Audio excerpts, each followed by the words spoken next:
95 or whatever, and I'm trying to be really, really good about getting out and walking, right? To get some exercise, fresh air. And it's not even so much for my body, because that's a hopeless case. It's for my frame of mind. So what John always said is that exercise, the hardest part is putting on your shoes and walking out the door. That's true. So anyways, good morning. Today we're going to talk about blocking quilts, and then also what happens when there's bleeding. And I'm not talking guts and gore bleeding. I'm talking about when colors run, because it happens. So before we get going on that, let's take a look and see some more Sequoia samplers. You're messaging them to me via Facebook, and I'm just enjoying this beyond measure. You have no idea.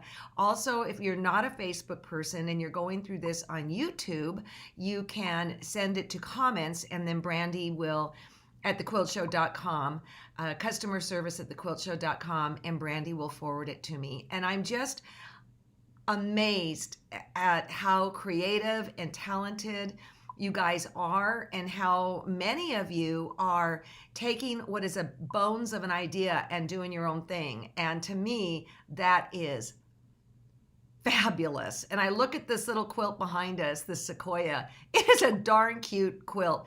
If you're new to this party, it is a pattern at thequiltshow.com that you can go into the store and digitally download it. So yay for that.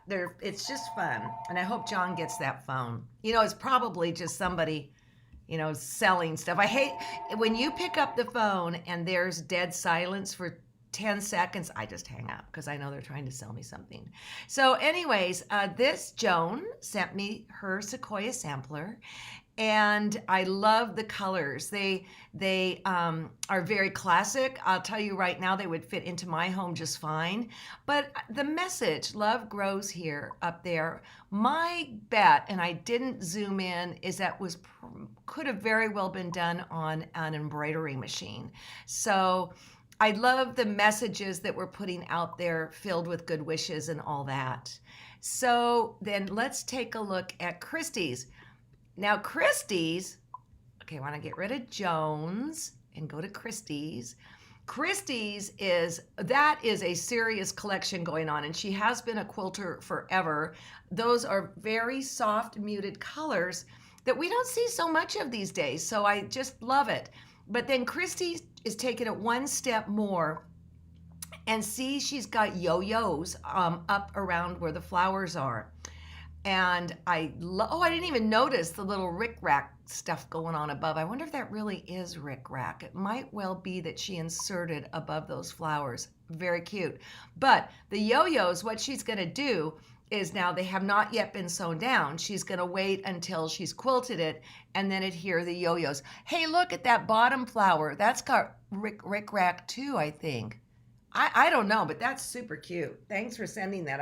I wouldn't have thought of going three-dimensional on it, or more than just flat. So that's a really good tip, is when you're going to put on buttons, when you're going to do this, when you're going to do that, just wait until you've sewn it. I've even sewn on my sequins and stuff like that after it's been quilted on quilts, and it's not hard to do at all. So let's take a look at Suzanne's. This one, she really went to town with different blocks that are in that book that we're all going to be using. And this is wild, but I'll tell you what, I have a thing for polka dots, and I mean a real thing. In fact, we're working on next year's block of the month for thequiltshow.com, which is a perk of membership. And the artist is, I'm not going to say who, but she's not from the United States. And she did a really great quilt. And we thought, you know what? Maybe we should be putting in an alternate background, because people have different tastes, and it looks as if we're zeroing in on black and white polka dots. Now, the other thing that Suzanne said was, above the flowers there, she has embroidered or something, or there's room for words.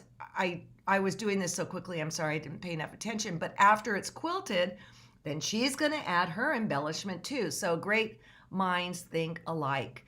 So I want to talk about blocking a quilt. A lot of you have asked for that, and that's great.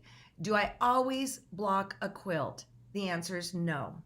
So this sampler behind me, this Sequoia, which I sewed the binding on, but I haven't whipped it down by hand yet, I'm not going to block it because number one, it turned out flat. Okay, this is one of the best quilts I've ever done as far as technically, because I was so worried that it looked good in front of you guys. I mean, I talk a big tough game, but when it gets down to me and my sewing machine, it's often close enough is good enough. But I knew I couldn't be that instructor in this case. So this quilt is really super flat. So I'm just gonna leave it. It's gonna be housed on a wall, right? So we're good. Did I pre-wash the fabrics? No. And I'm going to talk about that in a little bit because there's certainly two schools of thought about pre-washing fabric. And it's almost like it's the Scots against the Englishmen. Yes, I'm still watching that show. And you look at the top of that show, and every horrid thing that happens in this universe, it warns you that that is going to happen during this show, Outlander. And then the last thing it warns after, brutality, gore, blah, blah, blah. The last thing it says is smoking. Love it. I find little things like that just great. So why would I block a quilt? Well, there's a couple things that can happen. We'll go back to this crazy universe quilt of mine. And did I pull up a picture of it? No, I didn't. I should have. But this quilt here that I shared with you had a ripply edge. And so I had bound it. And the reason it had a ripply edge is because I quilted it on the diagonal and I didn't do it properly. I didn't divide and conquer how I taught the other day. I just went one row after another, and again, it's on the diagonal.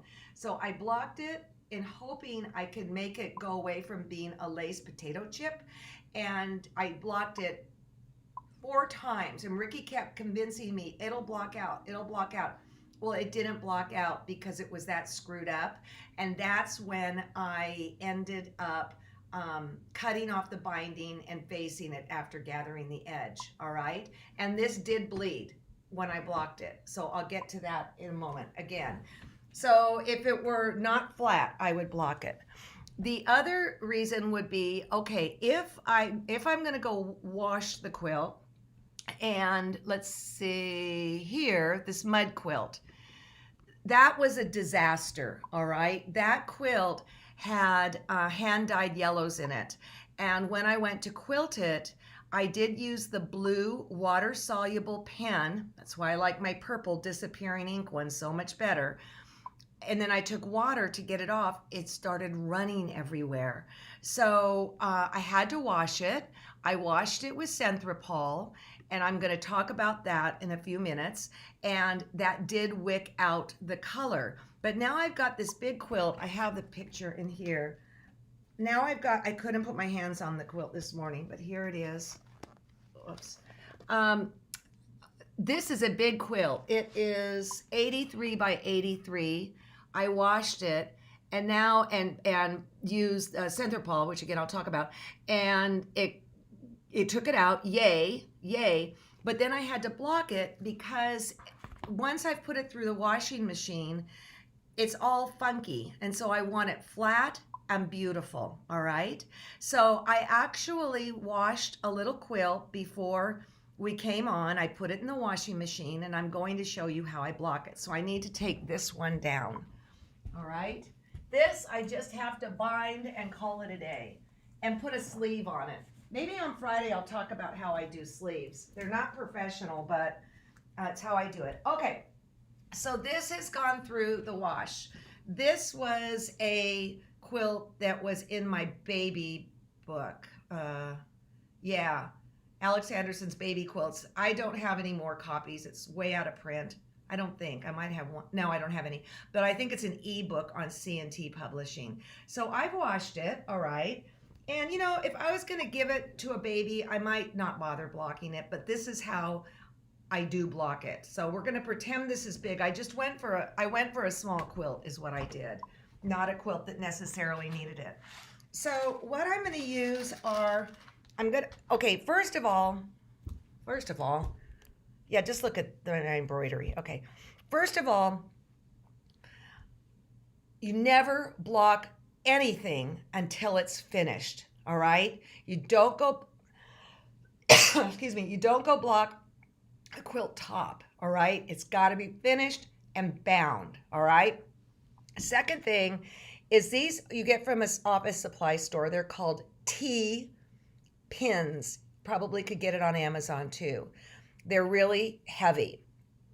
Now, in the olden days, I used to block it in my living room on my carpet, on my Persian carpet, and I could use the lines on the Persian carpet to make sure it was all square and straight. And also, I could use my ruler to make sure it's square and straight also, okay? But now, oh, and the funny thing is my dog, Lizzie, I mean, she's no longer with us.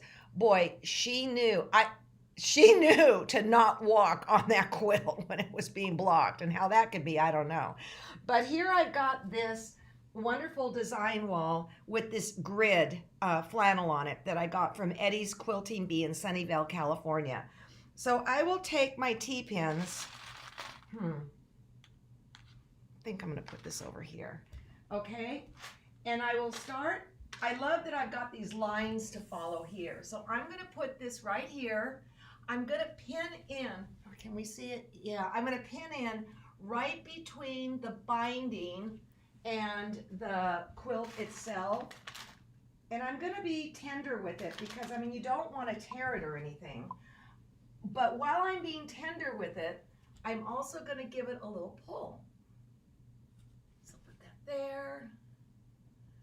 And actually, I learned about blocking when I took crochet in college. When you're working with wool, you would do your piece and then you would block it. And I'll tell you, this is Celotex. It's no longer available, and I hate it. The pins don't go in easy. It's no longer available because it's got bad stuff in it. But I don't want to take it down because I've liquid nailed it to the wall. I put some more in there, and I think that would cause more problems taking it down than just living with it with the fabric on top. Sorry, I just realized that my back's to you, but I gotta. So I'm gonna put in a couple more, like here and here. I'd say it's about like that, okay? Then you work down. Oh, look at that. There's a text through the wash. Looks like I was trying to sell this. There we go. So then you can see how it's coming. Now it's going in like this, right? You can see that. And so then John, why are you in here? Just make sure you talk a little louder. Okay, I gotta talk a little bit louder.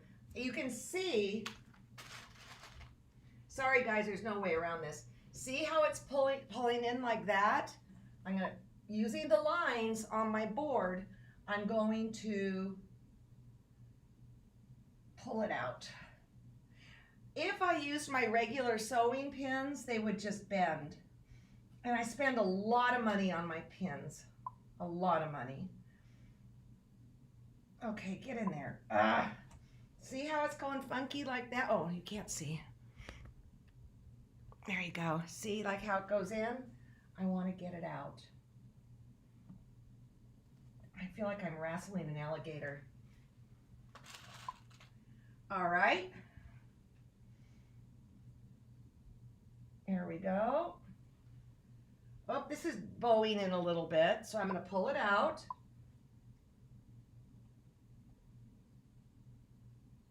Okay, come on. Egads. Maybe that's a dull one. Boop. Yeah, my Persian carpet, I think I'd rather be doing this on my Persian carpet and using the lines on it. But that wouldn't have worked for today. So then you can see how this is all funky. I will start on this side, paying attention to this line down here, and start dropping more pins in. Oh. Gosh, I feel like I'm getting a workout. Yeah, this is called quilters weightlifting. Golly, guppies. Maybe, I don't know. Okay, I'm gonna put that in there, and I'm gonna go drop more pins in there, okay? Then I'm gonna work my way up, and sometimes you'll end up with a weird little thing up here. Then you just repin. You know what? This fabric ran. Well, you know what? I am going to rewash it with Synthropol. It ran. I could see it. If you have to make a baby quilt, this thing is so easy to do because you just get yourself a panel that you love, and then you just you add an inner border and make sure mathematically that your flying geese will fit around. So anyways, you just keep pinning and pulling and pinning and pulling and pinning down here until you get it nice and flat. And then what you'll do is then you'll just let it dry. And then when you dry, you just take it off. And if you need to, that looks funny. Oh, that's there. Look at that's not good. Look how it bumps out. I don't like that. So I'm going to fix that. You want to get it exactly how you want it to look when it dries. And it's going to make it flat. It's going to make it square. It's going to make it beautiful. And then I have been known to go and take an iron to it also, because I am using 100% cotton, or an 80-20, all right? So it's not unusual for me to go press a quilt then. I come from this school of old, nice and flat and thin quilts. That's old fashioned. That's my school and where I come from. Okay, so I washed that and it ran. And so what is it wet? Yeah, it's wet. I put it in my washing machine and spun it out, and that's how now the fabrics ran. So this is what you do, and like what would happen with mud, all right? Same thing happened there. So first of all, let's talk about washing and pre-washing fabrics and all that. There's a couple reasons you want to pre-wash your fabric, all right? So that this doesn't happen, what just happened here, a darker colors running. But number two, I'm wondering, I'll bet you guys, I can take this and we can really get in and see where it's running. Let's see, hold on, right up here. See where this is run there? I don't think that's the fabric. And then right over here. I mean, truthfully, do I really care? No. But yeah, it ran, okay? So there's the case of why you would perhaps pre-wash your fabric. And I'll talk about this again, but when we start working on our CAFE group, there's some really dark reds in there, and I would for sure at least test those, but we'll talk about that later. So, okay, so if you pre-wash, there's a couple reasons you pre-wash, all right? First of all, fabric is very, very dirty. It's very dirty. I've had to make like 10 quilts in 4 months, and I didn't have time. It was way back in the day for a project, and I didn't have time to wash the fabric. And I found that I was starting to wheeze, that my hand, it's dirty, and it was getting inside of me, okay? But secondly, for shrinkage, I don't worry too much about that, because if it's 100% cotton, I can stretch it back into submission. But probably the running is the biggest deal, all right? And so what you can do is, okay, let me back up. I got sidetracked by something. I don't pre-wash. I will on our next CAFE one. I'm going to wash those darker colors. I don't pre-wash because generally my quilts are made for the intention to sell a publication or a pattern, or to sell a fabric line. And I want it to be crisp and beautiful and wonderful. But I understand I'm living very, very dangerously, all right? So what I do if I wanted to take care of this quilt, and what I did with the mud quilt, is this. This is a product called Synthropol, all right? And it helps wick out the colors that have run. So let's say I wanted to save this quilt and get the colors out. I would put it in my washing machine. I do have a washing machine with an agitator. This does come also, this will also work with a fancy washing machine. I don't think as well as with an agitator, because it needs to agitate. And the other crazy thing is, if you want to get it out, you want to use hot water. I couldn't believe it. And it was Paula Reed that saved me on all this with that mud quilt. It's hot water and Synthropol. And maybe I would put in about half of this. I'd also put in a couple color catchers by Shout. Then you can just get that from your Target, okay? I put that in, and this thing will come out clean. I absolutely know it. So now here's the deal. We do sell this in the store. I don't think it's that much money. I don't know that I would run and just go buy this today, but next time you order, I would just throw one of these in your basket. Oh, Poppy, I would just throw one of these in your basket, and then you've got it. Every single quilter in the world should have Synthropol up where their laundry detergent is. This is a miracle worker, along with color catchers. All right. So we have a bunch of them. We can get more, but I don't know. I think it probably sells for like $4 or something, and the shipping would be more than this. So next time you order, just get it. Okay. So the other thing. Okay, John's bringing in couple here. Damp or wet for blocking. This went through my washing machine. Okay. You know, I suppose you could spray it, but I just throw it in my washing machine. You know, I suppose if it were a showcase quilt, I probably wouldn't wash it. That's probably what I would do. I mean, it's there's not a die hard answer. Haha. There's not. All right. You just have to look at it and assess it and decide what is going to work best for you. Wall and bed quilts blocking. Yeah, same thing. Same thing. That mud one, that's 84 by 84. Yep, I did it on the Persian carpet. Now, speaking of this book, that does have this pattern in it, I am happy to say, and I am sad to say, I don't have any more of these, and these are completely out of print. All right. A lot of my books are out of print, but C&T does something really cool that you can do. You go to ctpub.com and you enter in the name of the book or the author, and they come up.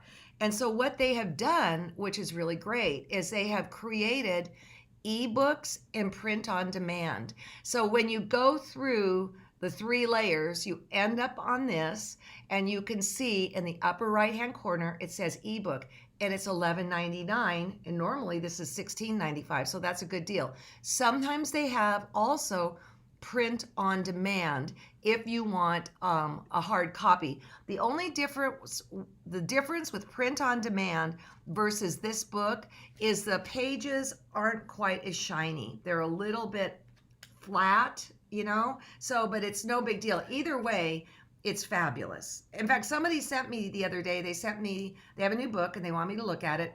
And they said, do you want a hard copy or do you want a ebook? And I said, ebook. Speaking of books, in a week from Friday, I believe, I'm not promising, Lilo, who works for thequiltshow.com, she's one of the driving forces, has a beautiful book that she just got, that she created with C&T Publishing, and it's on your quilt space. And she has really done a beautiful job. There's even a chapter on if you have disabilities. Like if you're at thequiltshow.com, that piece on Nola Emery, if you haven't seen this, go search Nola Emery. And this will probably be one of the most inspiring segments you will ever see. And this is for anybody in the world, anybody that has a disability and is coping with them. Basically, she was scuba diving, was she scuba or, I don't know, where you have the tank, okay? And she's suffered a stroke. And when she came out of it, she became or wanted to still quilt, and so they made it so that she could physically do this even though half of her body is shot. So this book is great. I'm going to do an interview with Lilo on this live, and I think you will be pleased. Okay, do you have to block after every washing? Huh. Okay, if it's a quilt that I were using on my bed, like the quilt that Deb Silva made me, no, I wouldn't, because I would block it if it were like for a presentation, for this and that. But if it's something that I'm gonna live with and use and love, no, I wouldn't block it, because that's just part of what happens to the quilt. It's kind of like when you get older, you get your happy smile, your happy wrinkles, and that's just kind of what happens. It's just that if you feel you want to block your quilt, that's what you need to do. So how is Libby Lehman doing? She too is a friend of mine that suffered a stroke. She is great. She will never be the Libby that we knew publicly, but she is the Libby that I admire beyond words. Now, she is not 100%, but I will tell you this: when we go to Houston, oh darn it, I don't think I'm going this year. When we go to Houston, Katie Pasquini and I go out to dinner with her, and you wouldn't know, but you do know if, say, we're sitting and having a conversation and she has to pull for words and stuff like that. She is not quilting, and she is rear view mirror. That's that. This is now. She is one of my heroes in life. She's fabulous, and her work was fabulous. Do I have the Q20 yet? No. And I'm, as many of you know, I was supposed to get it last Thursday, but Carl, who was going to deliver its mom, died, or was actively dying. And so it was like, get it, go. So I haven't heard back from him. But having lost a parent and understanding the chaos that ensues, right after the fact, the dust has to settle. I've waited a year for this machine. I can wait another whatever it is, so that Carl is in good condition to help me get it up. So can we purchase separate packets for the mystery quilt, for the separate packets of solids? Right now, I hate to tell you, we have just matched them up and we're just making kits. All right, I am so sorry about that. And Joanne, I'm not sure if you're the same person that asked me that earlier. Right now, we're not in the position to do that. And half of you that get the fabric, the new fabric, I'm going to say it wrong, brassica. Some of you will have the solids that I'm using, and some of you will get Jane Sassaman's new solid line. And so we're taking care of you. We are doing the best we can. And I said last Monday, I said, go and like it in the store. No, don't like it. That's not the right word.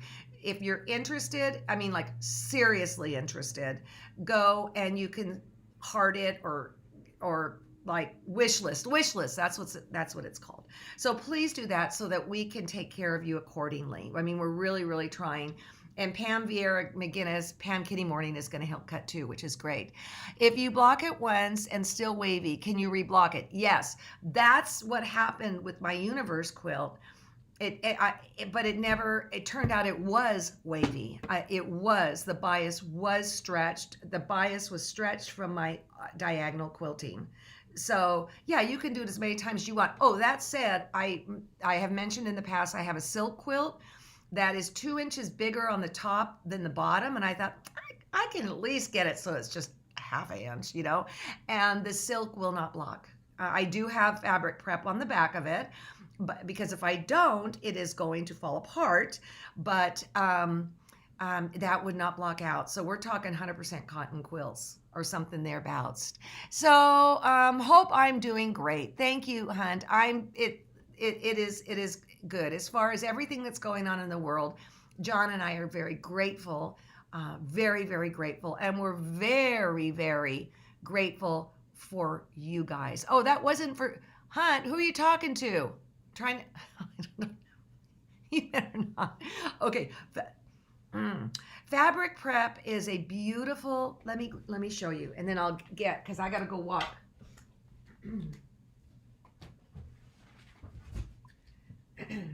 It doesn't come on a bolt, okay? But it does for me. It is a beautiful, beautiful sheer that one side is fusible and the other side is flat.